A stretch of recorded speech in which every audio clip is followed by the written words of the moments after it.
Non, ce qu'on a dit, hein, la décision, c'est qu'à chaque fois que les étudiants décideront d'une journée sans ticket, il va sans dire que nous n'allons pas vers des décisions, comment dirais-je, voilà, définitives sur la fermeture des restaurants universitaires, mais c'est à chaque fois que les étudiants décideront d'une GST, en tout cas pour cette période donnée, les restaurants seront fermés. Et à chaque fois que véritablement que les IST sont terminés, les restaurants continueront bien sûr à fonctionner normalement comme ça se doit.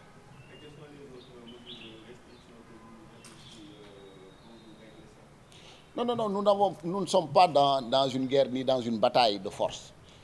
L'essentiel pour nous, c'est de faire de telle manière que le CROUS ait les moyens, en tout cas, de mettre les étudiants dans de bonnes conditions.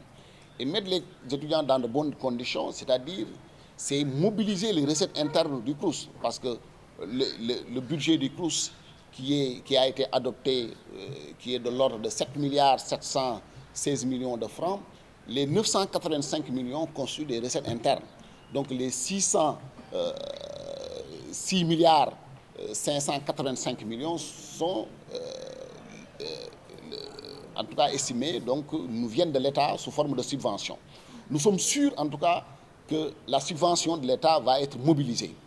Mais pour en tout cas dérouler toute la politique qui a été en tout cas entérinée au niveau du conseil d'administration, il faut mobiliser les 985 millions qui sont des recettes internes. Les recettes internes nous viennent un peu de la vente des tickets de restaurant et bien sûr de la location des chambres aux étudiants.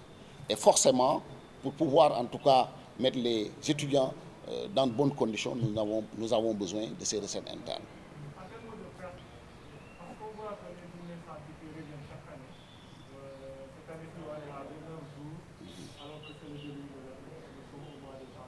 Tout à fait. Si globalement on faisait l'évaluation des pertes, chaque année, les journées sans ticket font perdre le plus à combien de À titre illustration, je vais vous dire l'année 2020, ce qu'on a perdu. L'année 2012, on a perdu 1 milliard 115 millions de francs CFA qu'on a dû payer aux repreneurs.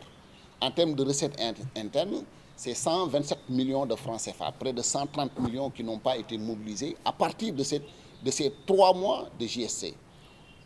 L'année dernière, les étudiants ont décrété sur les 5 mois, qu'on a fonctionné parce qu'il y avait la pandémie. Au mois de mars, les universités ont été fermées. On a ouvert nos portes à partir du mois de septembre. Si vous cumulez donc les mois de fonctionnement, on est à 6 mois de fonctionnement comment dirais-je, à 5 mois du moins de fonctionnement pour les universités publiques. Et pour cela, donc, au niveau de l'université de Saint-Louis, bizarrement, on a eu 3 mois où les étudiants se sont restaurés sans pour autant délier une bourse, c'est-à-dire que sans payer.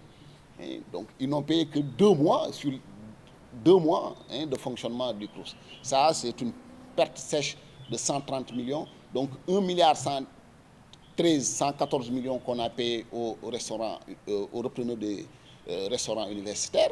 Et aujourd'hui, nous devons, en termes de dette pour l'année 2021, 1 milliard 117 millions aux repreneurs des restaurants universitaires. Pour dire que, véritablement, les GST grèvent considérablement le budget du CROUS. Et si demain, bien sûr, on n'a pas les moyens de restaurer les étudiants, ce sont les étudiants qui vont se lever les premiers pour dire que nous avons droit à la restauration. Doit être allié ou bien doit en tout cas être conforme au devoir donc de contribuer. Et donc d'autant plus que la contribution n'est pas si considérable que cela. Pour prendre son petit déjeuner, on débourse 50 francs. Pour prendre son déjeuner ou bien son dîner, on débourse que 100 francs quand même. Alors qu'on a à côté des bourses qui ont été augmentées pour les demi-bourses de 20 000 francs, des bourses entières revus à la hausse à hauteur de 40 000 francs et des bourses d'excellence à 65 000 francs. Donc c'est incompréhensible que quand même au niveau de l'université de Saint-Louis, qu'à chaque fois, pour un oui ou pour un non, qu'on déclenche une journée sans ticket. Et cela, quand même, sur les 5 universités que compte le Sénégal, c'est seulement au niveau de l'université de Saint-Louis que on note donc cette journée sans ticket qui est déclenchée à bout de champ. Donc vraiment, il est temps de remettre les choses en ordre et véritablement de voir en tout cas donc les voies et moyens qui peuvent permettre au CROUS donc de mener à bien ses missions. Et ces voies et moyens, c'est carrément de faire tout pour que les JSC s'arrêtent au niveau de l'université Gaston Berger.